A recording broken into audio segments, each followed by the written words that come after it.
Hello Pisces, Sun Rising and Venus signs. Kamusta kayo? Sana ba'y nasa mabuti kayong kalagayan? Welcome back po sa Star Tarot. Kung bago kayo rito, welcome din kayo. Thank you for your support. I truly appreciate it. God bless you all. Pisces, maraming salamat po sa lahat ng nagla-like sa ating mga videos. Salamat po sa mga subscribes. Salamat din sa inyong mga komento, no? Mga magagandang komento sa ating mga videos. Maraming salamat po. I truly appreciate it. At maraming salamat din po sa mga generous na Pisces dito at nagbibigay sa atin, nag-share ng inyong mga blessings by sending me super thanks. Maraming salamat po. May God bless you more. So, yung una mensahe po ninyo sa ngayon ay improving health. Ayan. So, napakaganda nito kasi siguro ang iba sa inyo dito na may mga physical ailments, yung mga ganon, siguro you're on the road to recovery na. No? So, siguro nagpagamot na kayo or maybe nag-self-care na kayo. Kaya, ayun, naalagaan na ninyo ang inyong sarili. Kaya, your health is improving na. So, maaring makakaramdam na ang iba sa inyo rito ng pag-improve ng inyong katawan, ng inyong pakiramdam, yung mga ganon, ano? So, meron din ako nakikitang pera. Kaya maaari din na ang iba sa inyo dito, Pisces, yung improving health na to could be linked naman sa inyong financial situation. So, siguro din, ang iba sa inyo dumaan sa financial difficulty. Maaring may mga financial situation na medyo challenging para sa'yo recently.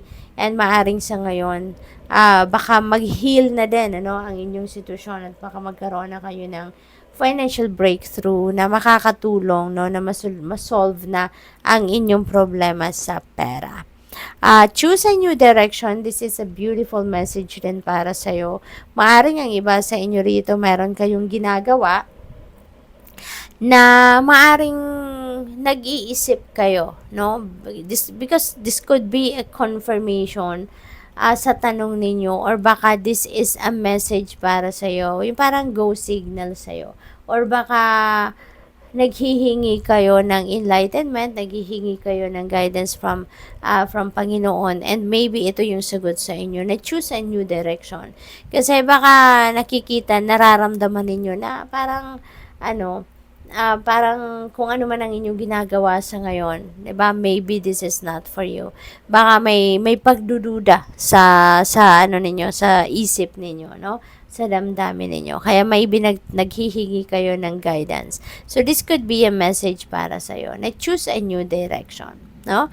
Mararamdaman din naman ninyo 'yan, no? If this message resonates with you, talagang malalaman ninyo na definitely this is for you.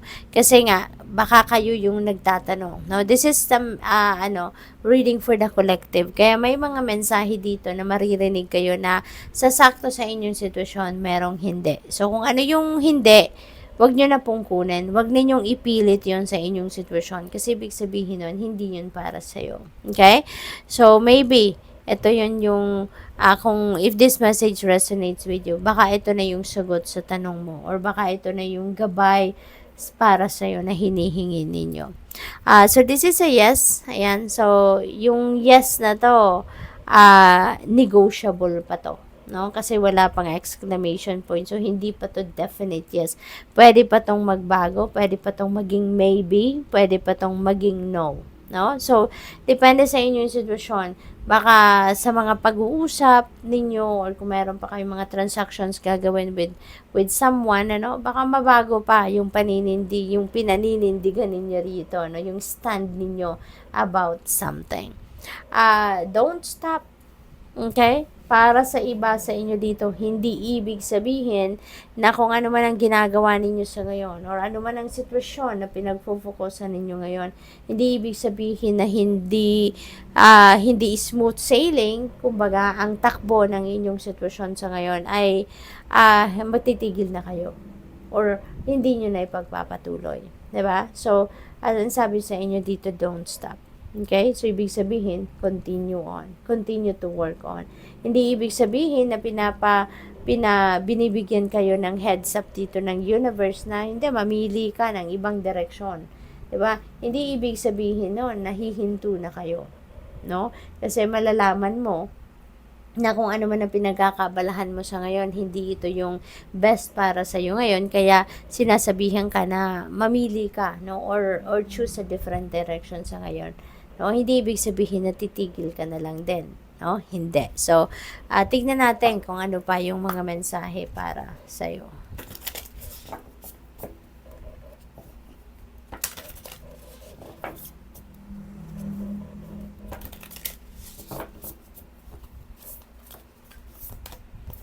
So, we have into your arms. Ay, ang cute.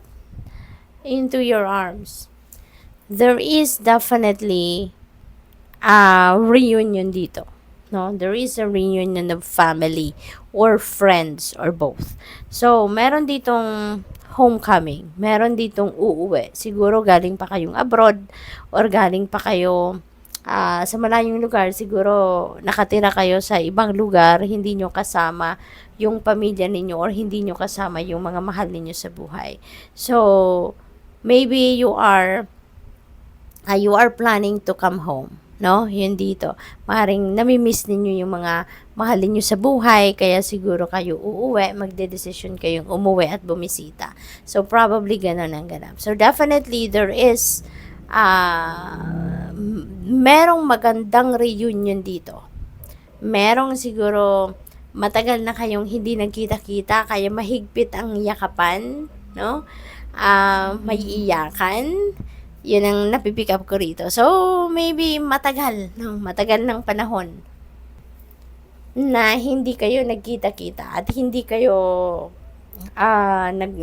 nagyakapan, hindi kayo nagkausap ng masinsinan. Kaya parang this is going to be a heartfelt or heartwarming reunion of loved ones, no? So, mag-iingat po kayo sa pagbabiyahe ninyo. We have your inner light will guide you. Okay? So, siguro, Pisces, ang iba sa inyo rito, ito yung kailangan ninyong gawin. Tune in to your intuition. Listen to your inner voice. Allow your inner compass to direct you kung saan kayo dapat pumunta. Anong direction ang dapat na tahakin ninyo. So, allow your intuition to be your guide. Allow your inner voice, your inner light, no, to guide you kung saan kayo dapat. Kaya kaimportanteng makikinig kayo sa inyong sarili, whatever your soul is telling you, whatever your heart is telling you, whatever your intuition is telling you, diba? Pakinggan mo yon. Pakinggan mo yon kasi that will lead you to the right path where you need to be. Okay? Kung ano ang best para sa'yo, ituturo niyan sa iyo. Okay? Drink from your own well and water your own garden. Ayan. So, parang sinasabi dito sa inyo na train yourself na maging self-reliant kayo. No? Train yourself na sa kahit anumang sitwasyon. No, na let's say for example, wala kayong matakbuhan, wala kayong malapitan, 'di ba? At least, no, malakas ang inyong loob, 'di ba? Alam ninyong kaya ninyo, alam ninyong mapaghuhugutan ninyo ng inner strength and courage ang sarili ninyo. Alam ninyong meron kayong wisdom, you have that inner knowing na mag-i-inspire sa'yo or magtuturo sa'yo kung ano yung gagawin mo, yung gano'n, no? So, be self-reliant, no? Kaya kailangan it's important to tend on yourself, on your needs, diba? Kailangan lagi kayong healthy, make sure na you're taking care of yourself, diba? Hindi lang yung physical body ninyo, kundi yung spiritual aspect ninyo, yung mental and emotional aspect ninyo. Kailangan lagi kayong in good shape, no? So, good luck sa'yo. Thank you for watching. Love and light. Namaste.